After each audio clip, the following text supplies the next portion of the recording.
Disuruh masak, ngepel, nyapu, berarti suaminya tidak mengerti hukum Allah dan Rasulnya secara benar.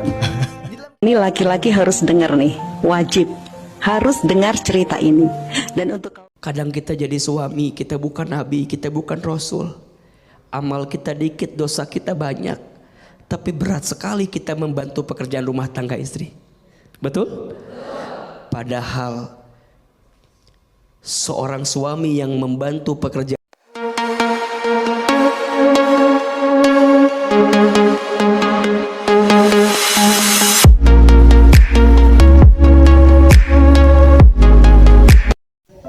Assalamualaikum warahmatullahi wabarakatuh. Sampurasun wargi dimanapun berada. Selamat datang kembali di channel Rahasia Hati bersama saya Teh Hana. Apa kabar wargi? Saya doakan wargi sehat-sehat, bahagia selalu dan rezekinya lancar. Amin ya robbal alamin. Wargi, kali ini saya akan bahas tentang apa yang menjadi ketakutan seorang suami, seperti yang ada di video berikut. Yuk kita simak. Laki-laki itu sebenarnya hanya punya satu ketakutan besar di dalam hidupnya. Bukan takut capek, bukan takut kerja keras, dan bukan juga takut sakit.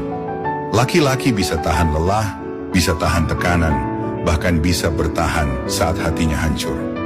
Tapi ada satu hal yang benar-benar mereka takutkan. Tidak dihargai. Tidak dihargai karena usaha mereka dianggap biasa. Tidak dihargai karena mereka belum punya banyak uang. Tidak dihargai seolah nilai dirinya hanya diukur dari isi dompetnya. Memang benar, uang bukan segalanya. Tapi di mata banyak orang, laki-laki tanpa uang seringkali kehilangan harga dirinya. Dan itu yang paling menyakitkan. Karena bagi laki-laki, dihargai bukan soal besar kecilnya penghasilan, melainkan tentang apakah perjuangannya dilihat atau justru diabaikan. Benar gak nih? Kalau benar, sangat disayangkan. Kenapa? Karena menurut aku ini salah satu akar masalah penyebab konflik rumah tangga yang berkepanjangan. Ini pertanda seorang laki-laki yang secara mental belum siap menikah. Karena itu laki-laki harus paham ilmu ini. Jadi kalau ada perempuan di rumah, ya kan, disuruh masak, ngepel, nyapu, berarti suaminya tidak mengerti hukum Allah dan Rasulnya secara benar. Di dalam kitab Uqudul Zain, ingat sekali lagi, kalau mau rumah tangga bahagia, sakinah mawaddah warahmah, sebelum menikah suruh pelajari dulu dua kitab, Uqudul Zain sama Qurratul Uyun. Dua kitab inilah yang dipelajarin sehingga apa? Menjadi mengetahui mana hak dan kewajiban sebagai seorang suami, mana hak dan kewajiban sebagai seorang istri. Suami jangan menuntut haknya aja, mana hak saya, ya kan, malam Jumat nih. Nah, dua kitab ini ya, Uqudul Zain dan Qurratul Uyun, bekal berumah tangga dan yang harus dipahami betul tentang nafkah. Ini ya, nafkah dari suami ada 3 jenis. 1. Nafkah keluarga, meliputi tempat tinggal istri dan anak-anak, makanan dan minuman yang cukup, pakaian yang menutup aurat, perhiasan, kemampuan suami membantu pekerjaan rumah tangga mungkin ya. Intinya sandang, pangan, papan itu ya. Kemudian yang kedua, nafkah barang pribadi istri. Wajib beri walau istri bekerja.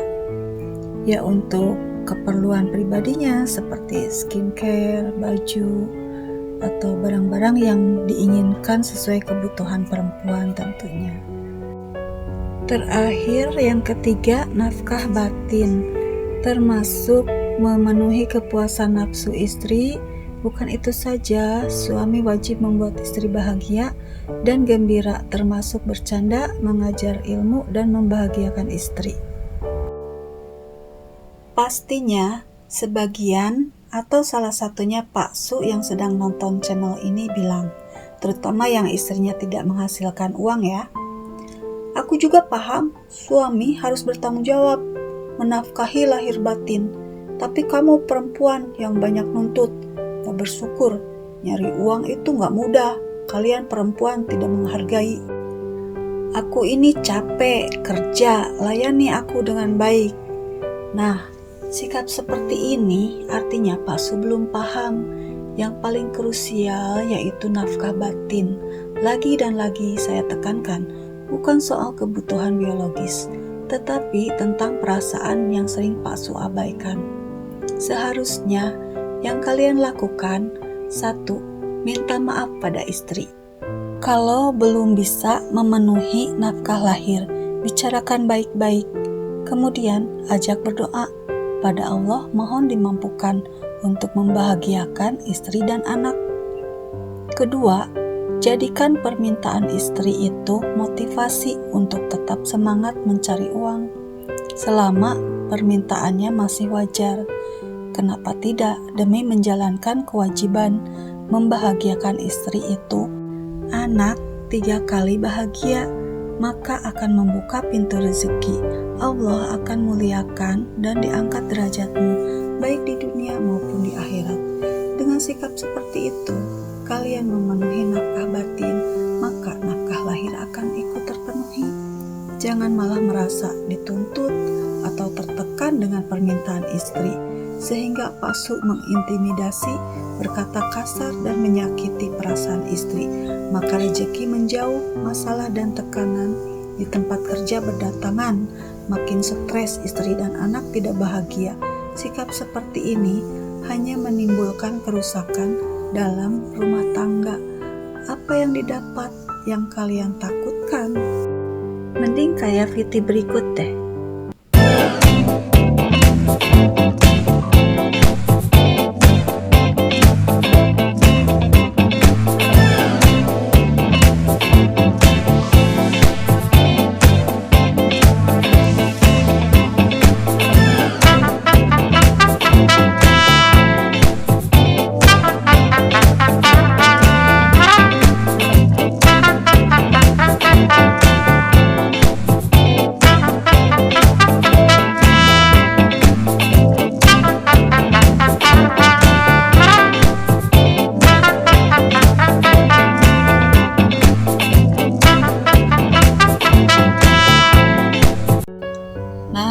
Seperti ini seru.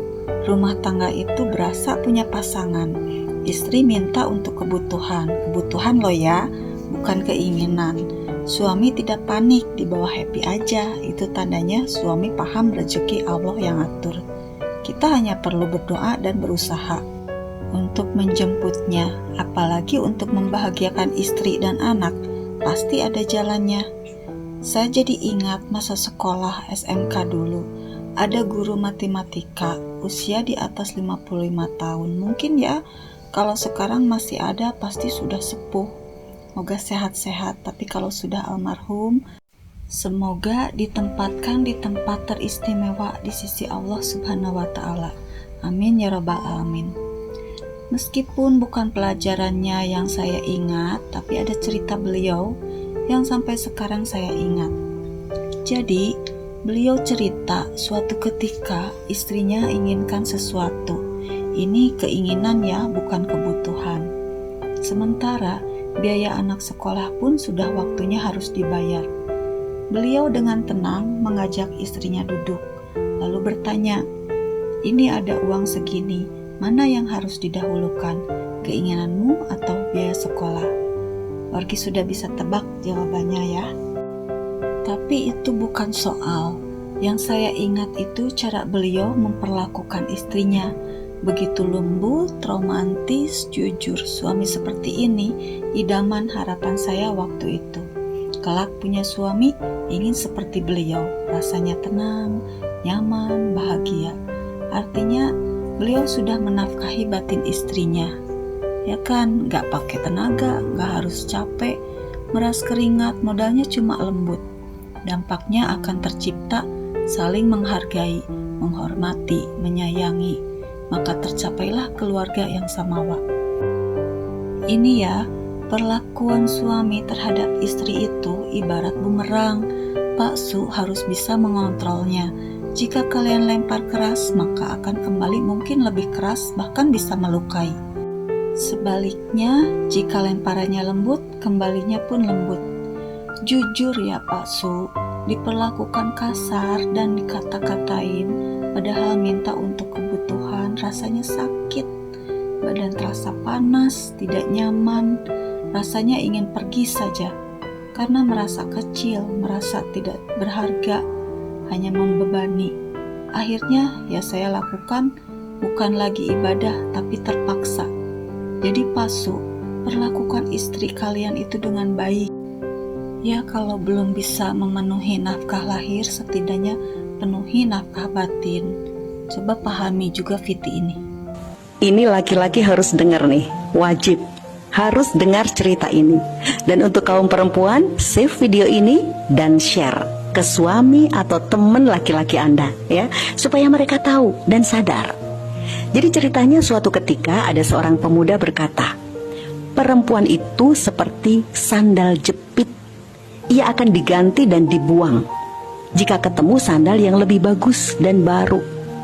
Sakit nggak dikatain perempuan itu seperti sandal jepit?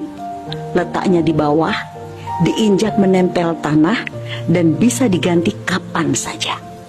Seorang bijak yang mendengar kalimat itu menyaut, ya benar katamu, perempuan itu memang seperti sandal jepit, karena kau adalah kaki.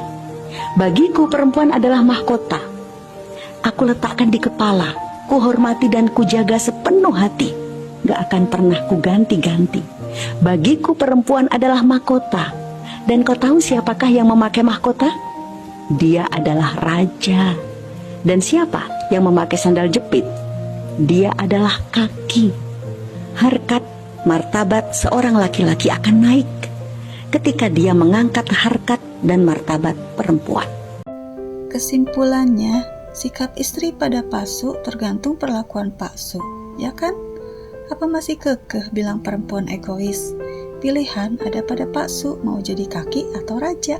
Kadang kita jadi suami, kita bukan nabi, kita bukan rasul. Amal kita dikit, dosa kita banyak. Tapi berat sekali kita membantu pekerjaan rumah tangga istri. Betul? Padahal seorang suami yang membantu pekerjaan rumah tangga istrinya bukan berarti dia lemah, betul? Bukan berarti dia hina, betul? Justru seorang suami yang membantu pekerjaan rumah tangga istrinya, dia menempatkan dirinya untuk dihargai oleh istrinya. Percayalah, seorang suami yang suka membantu pekerjaan rumah tangga istrinya, dia akan mendapatkan kehormatan dan kemuliaan dari istrinya. Tapi seorang suami yang tidak peduli, yang acuh, tidak perhatian kepada istrinya, kepada pekerjaan rumah tangganya, mohon maaf, jangan berharap istrimu menghargai kamu. Betul? Makanya jangan gengsi wahai para suami. Jawab yang keras, masak tugas istri atau suami? Suami. Nyuci baju tugas istri atau suami? Suami.